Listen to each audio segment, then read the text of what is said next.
Hey everyone, it's Timespiraled. Welcome back to some more Timespiraled reviews, incoming MSCM sets for the Forgetful Fish format, the review that nobody asked for, but that I'm enjoying making anyways. Today, we have HerziQuerzi's Hunting Quiet Horizons. This one's going to be a fast one. I can literally just see 7 cards that are blue that are not creatures. So it's going to be a short list. What I am going to do, though, at the end is take off the color identity and creature, just so that we can do a quick double check in the list to make sure I'm not missing anything in the color list sections or the lands, like I unfortunately did yesterday with the IQ video. I did update my little show notes, so we'll see how things go. So without further ado, we're going to start here with Bleeding Distraction. It's a 1 and a blue for an instant that has a choose 1. Until end of turn, target creature loses all abilities and becomes a white goat with base power and toughness 1/1. Or you can exile a creature you control and return it to the battlefield under your control. That's not going to fit into our Dan piles. The fact that it changes into a creature with base power and toughness 1/1 means that it doesn't fit into my Dan lists where everything needs to be tracked as multiples of 4. Other than that, I mean, I don't see that it has particular use. The fact that it's either flicker your own fish to dodge a removal, maybe, but I'm not really seeing this card. We've got Haunting Visitations. It's an enchantment aura that has enchant creature. Enchanted creature has shimmer. Whenever it attacks, you get to create a tapped and attacking token that's a copy of it. It's kind of cute, but for 1 and a blue, I think I'd just rather be playing a second Dan. Haunting Visitations, I think, is a little too limited to fit into the Forgetful Fish piles that I'm looking to make. Heartless Exchange. 1 blue as an additional cost to cast this spell. You may sacrifice a creature, counter target spell. If that spell has mana value less than or equal to the mana value of the sacrificed creature, you gain control of that spell instead. You can choose new targets for that spell. While this is an interesting counterspell, the fact that it is a hard counterspell as the base case means that I'm not particularly interested in adding it to my Forgetful Fish lists. I'm a firm believer, again, that Memory Lapse should be the sole hard counter. I'm totally fine with cards like Unsubstantiate, but if it's going to be a hard counter, I really think Memory Lapse has to be the one. Next, we've got Introspective Crossroads, 1 and a blue sorcery. It's got Wanderlust. Oh, that's nice to see that Wanderlust is being used. I designed that mechanic. Choose 1 if you control 4 or more differently named lands. Probably going to be a little hard to do in Dan. Not impossible, but a little harder. You can choose both instead. And it's look at the top 4 cards of your library, 1 into your hand, the rest into the graveyard, or return a creature to its owner's hand. I'm actually not disinterested in Introspective Crossroads. I think that you can get to 4 or more differently named lands because there's quite a few blue utility lands and other effects there. And I think the actual combination of the effects for 1 and a blue is quite nice. The fact that you dig 4 can get past a lot of the library manipulation or top deck shenanigans that have happened, and you can also return your opponent's Dan to their hand before maybe you do an attack because it is sorcery speed. The fact that it's not an instant means you're not really fighting on the stack with it, but I do like the combination of effect, and it's probably the kind of wild card that I would like to include as a 2 of, sort of in my wild card slots. So Introspective Crossroads, not bad. We've got Strike the Stage, 2 and a blue. It exiles 2 target artifacts, creatures, and or enchantments you control. Then return those cards to the battlefield under your control, and you can pay blue to orchestrate it, which is you exile it from your hand anytime you could cast a sorcery for its orchestrate cost. And when you next resolve the spell, you can cast it from exile without paying its mana cost. I don't think that flickering Dan is exactly what we want to be doing, and this probably isn't really doing anything else in Forgetful Fish. Teferi's Dismissal, 1 blue for an instant. Choose target opponent and up to 1 target spell that player controls. Return that spell to its owner's hand. So that's okay because, as I said, that's within my ballpark of Unsubstantiate. Let's see what the rest of the card says. Until that player's next turn, their life total can't change, and they gain protection from everything. All permanents they control phase out. Exile Teferi's Dismissal.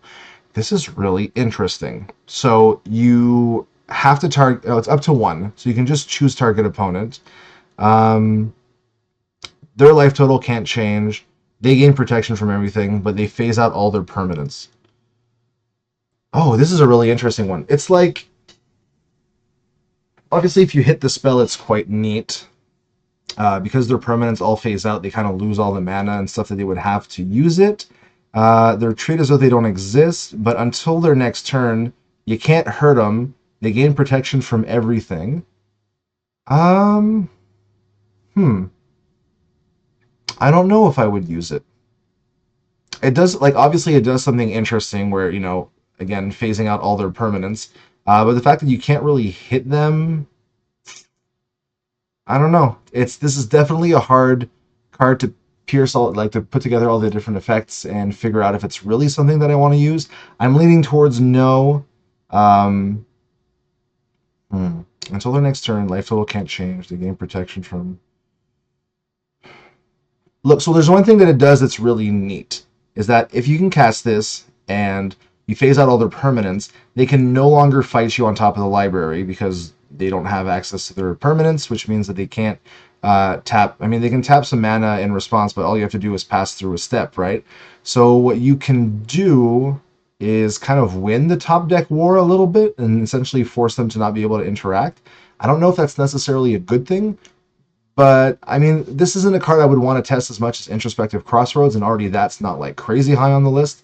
But Teferi's Dismissal could be like a quirky something to test. I got a feeling it won't play particularly great, but there is something neat in the fact that once you cast it, your opponent has to make some decisions right then and there. Otherwise, they're not going to be able to fight you on the stack. And the last card that we have here is Turning of the Cosmos. It's 3 and a blue. You get to choose one. Surveil one, then draw a card. Or you get to copy target spell you control. You may choose new targets for the copy. And then it has Leitmotif, which you might be wondering, wow, those effects weren't really worth 4 mana. Well, hold on. So Leitmotif is if you cast a spell from your hand, you'll exile it as it resolves.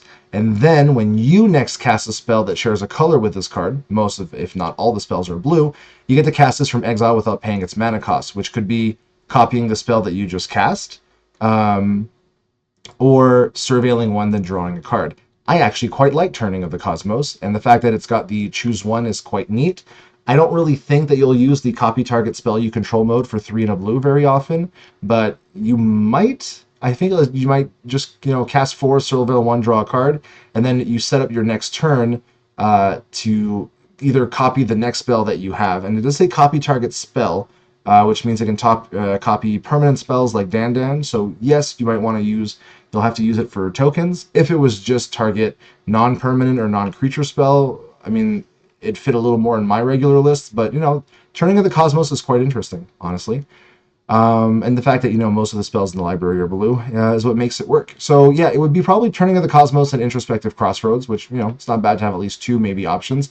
Teferi Dismissals probably leaning towards no, and the rest doesn't really fit into what I would imagine for Dandan. Looking at everything else, I had checked that there is a destroy target non-land permanent sorcery for 5 with overload 3 CC, but they're not really doing this, and there's way better removal for what you have. And then if I scroll all the way down, and we go to the lands and the multicolors, everything's 2 colors, so it's not something that I'm looking for. We're not really looking to use artifacts. So that brings us to the lands. So there's all these Omen Path cycles, which enter tapped as tri-lands, but they have an adventure that's you pay 1 and it fixes if mana was spent to cast the spell. I don't really think that you want this in Forgetful Fish. It's definitely not a card that was designed for it, I would say. There's Fallow Plateau, so as long as you're ancient, you can play it from your graveyard. So this is actually kind of neat. As long as you got 8 or more total lands in play or in the graveyard, when you've had the priority to play it, you can play Fallow Plateau from the yard back into play, and then you can keep paying 3 tap sack to draw a card. This could be an interesting way to, keep, bringing the land back in. I could see it has some interesting things, and if ever you don't have a land in your hand, you can just play the Fallow Plateau from your graveyard. It doesn't interplay tapped. So you can always 3-tap sack, draw a card at instant speed to mess with the library order. So, Fallow Plateau could be interesting. We've got Sarian Outpost that enters tapped. When it enters, you gain 2 life.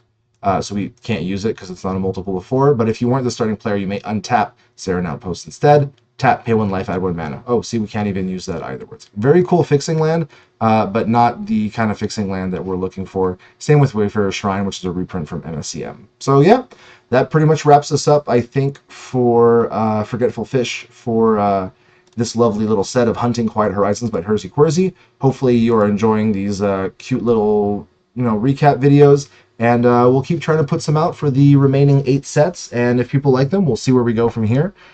We could do every set in MSCM. We could look at some sets in Revolution. Maybe we could do every set in Magic. I don't know.